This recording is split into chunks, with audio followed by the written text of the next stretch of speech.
Magandang araw mga lods.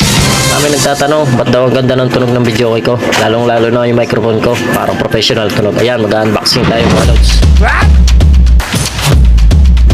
So ayan, ito na ang gamit ko mga lods na microphone. Star MP800 Pro. So ayan, KTB dynamic microphone. So ayan, buksan na natin mga lods. So ito yung manual niya mga lods.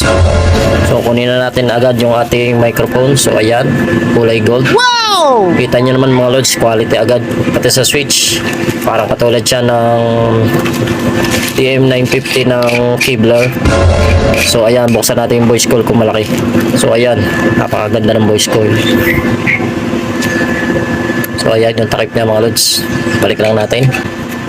So ito ay high fidelity unidirectional dynamic microphone. Excellent reproduction of voice and music professional. So ayan mga lods, ito ang gusto ko dito. Lalak lang natin siya. May lock siya mga lods. Hindi siya magagalaw ng customer, kaya ito ang gusto kong microphone. So kahit lasing, hilahin man ay hindi agad may hila. Mga una ko nabiling mic ay hindi pa nasisira mula nung binili ko nung nakaraang taon. Ayan, 10 meters yung wire nya, mahaba na para sa mga kakanta. So ito yung ginagamit natin sa pagpaparinta ng video kaya marami na rinta sa atin. Ayan, basahin nyo na lang sa taas yung comment nyo lamang mga guys. Thank you.